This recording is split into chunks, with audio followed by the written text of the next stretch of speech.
Assalamualaikum warahmatullahi wabarakatuh. Perkenalkan, nama saya Indira Devi Anggraini dengan NIM 190405640004. Video ini dibuat sebagai bentuk pemenuhan ujian tengah semester Sosiologi Pengetahuan. Di sini saya akan membahas mengenai kafe kekinian di kalangan remaja di Surabaya dengan menggunakan kerangka pemikiran dari Peter L. Berger dan Thomas Lukman. Mengenai konstruksi kenyataan sosial. Surabaya merupakan kota terbesar kedua setelah ibu kota Jakarta yang menjadikan Surabaya sebagai salah satu kota yang maju di Pulau Jawa. Tidak heran jika dewasa ini banyak sekali tempat nongkrong atau kafe-kafe di Surabaya. Kehadiran yang tidak sedikit itu pula menjadikan kafe memiliki konsep yang beragam, dari mulai konsep interior, konsep produk, dan juga konsep makanan yang menarik minat pengunjung kafe. Sekarang ini, kafe sudah seperti tempat wajib yang dikunjungi oleh anak muda di Surabaya yang menggemari aktivitas menongkrong untuk mengisi waktu luang atau hanya untuk memuaskan hasrat dan rasa penasaran terhadap kafe yang baru dibuka.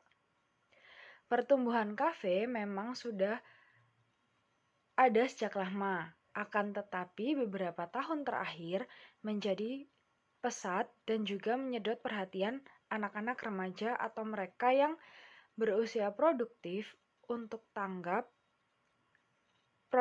yang tanggap terhadap teknologi, sehingga mampu mengetahui dan mengoperasionalkan teknologi sehingga mengetahui berbagai macam kafe yang sedang kekinian.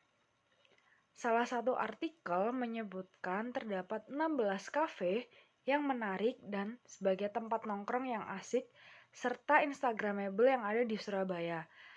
Salah satu di antaranya adalah Tropical Coffee, Izikoya Go Resto and Lounge, TBR Kalruma Kopi, Mama Noi, Carpentier Kitchen, Artap Coffee, dan Historica Coffee. Tempat-tempat nongkrong atau kafe-kafe yang sedang kekinian yang saya sebutkan tadi merupakan tempat yang sering dikunjungi oleh anak remaja yang menghabiskan waktunya untuk bercengkrama, bertemu dengan teman-teman, bersosialisasi yang ada di Surabaya. Dan tentunya tempat-tempat yang saya sebutkan tadi itu memiliki beberapa konsep yang sangat menarik dan juga berbeda dari kafe-kafe yang lainnya. Sehingga tempat-tempat tersebut memiliki daya tarik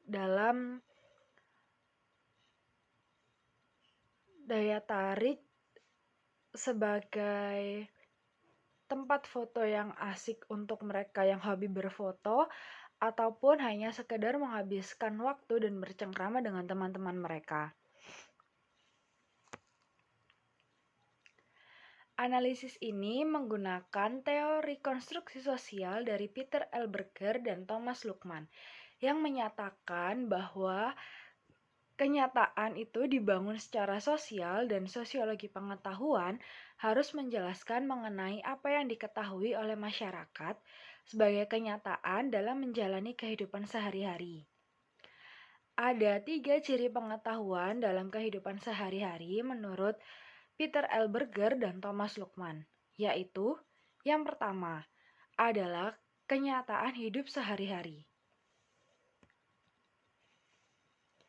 Setiap manusia memiliki tafsiran masing-masing yang berbeda terhadap sebuah kenyataan dalam kehidupan sehari-hari, dan tafsiran ini merupakan bersifat objektif, serta tafsiran-tafsiran yang dimiliki manusia berasal dari kesadaran manusia terhadap hal-hal objektif yang ada di dalam kehidupan sehari-hari, sehingga manusia dapat memaknai hal-hal objektif yang mereka temui dalam kehidupan sehari-hari. Yang kedua, yaitu interaksi sosial dalam kehidupan sehari-hari. Manusia merupakan kelompok sosial yang dimana tidak bisa hidup sendiri sehingga dalam menjalani kehidupan bersama atau yang disebut sebagai intersubjektif ini membutuhkan interaksi sosial satu sama lain. Yang ketiga yaitu bahasa dan pengetahuan dalam kehidupan sehari-hari. Dalam kehidupan sehari-hari, bahasa menjadi alat untuk berinteraksi antar individu. Dari bahasa, kita juga mampu untuk mengidentifikasi dan membantu kita di setiap hal yang ada di dalam kehidupan sehari-hari. Dalam arti lain, bahasa adalah tanda bagi setiap pengetahuan yang diperoleh oleh individu. Dalam buku Tafsir Sosial atas Kenyataan, risalah tentang sosiologi pengetahuan, Berger dan Lukman pada tahun 1966 dan halaman 83 menuliskan bahwa masyarakat merupakan produk manusia. Masyarakat merupakan kenyataan objektif. Masyarakat merupakan kenyataan objektif. Manusia merupakan produk sosial atau yang bisa disebut sebagai produk masyarakat, sehingga masyarakat sebagai kenyataan subjektif. Pada bagian ini, masyarakat objektif dan masyarakat subjektif akan saya jelaskan sebagai berikut. Masyarakat objektif di sini adalah proses eksternalisasi dalam masyarakat di mana bahasa menjadi alat untuk mengobjektivasi pengalaman-pengalaman bersama yang dimiliki oleh manusia atau individu tersebut. Sehingga menjadi pengetahuan bersama. Nah, pengetahuan itulah yang menjadi pedoman dalam menjalani kehidupan sehari-hari yang diturunkan secara turun-temurun kepada generasi-generasi berikutnya. Sedangkan masyarakat subjektif merupakan proses internalisasi di mana manusia mampu melewati proses internalisasi untuk menjadi anggota masyarakat. Proses internalisasi inilah yang dimana manusia akan menerima dan menyerap, memahami pengetahuan dari dunia yang mereka tinggali sebagai kenyataan subjektif bagi dirinya sendiri. Terdapat 3 tahapan dalam momen simultan yang saling berkaitan. Ketiga tahapan itu diantaranya adalah eksternalisasi, objektivasi, dan internalisasi. Tahapan eksternalisasi adalah menjelaskan bahwa individu mengeksternalisasikan dirinya pada dunia sosial kultural atau dapat dipahami sebagai tahapan di mana individu menyesuaikan diri dengan lingkungan yang ia tinggali dan berlangsung secara terus-menerus selama dia hidup. Untuk menyesuaikan diri dengan lingkungan tempat tinggalnya, lebih dahulu individu perlu menerima dan memahami pengetahuan yang ada di lingkungan tersebut.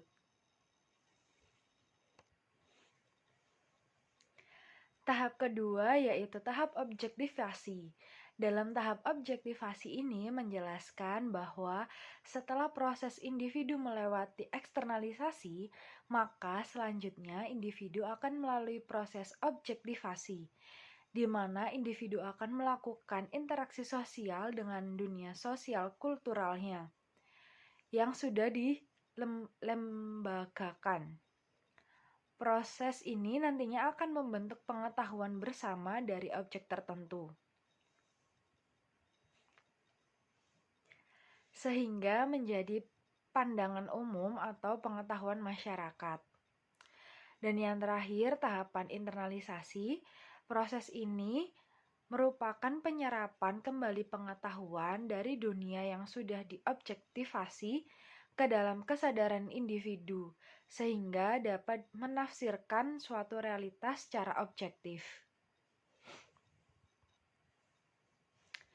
Sehingga kesimpulannya adalah kesimpulan dari teori konstruksi sosial ini adalah anak remaja atau para remaja mengenai kafe kekinian yang ada di kota Surabaya bermula dari kemunculan kafe yang pesat di Surabaya pada beberapa tahun terakhir. Nah, sebagai kafe kekinian dikarenakan kafe-kafe tersebut mulai populer di Surabaya,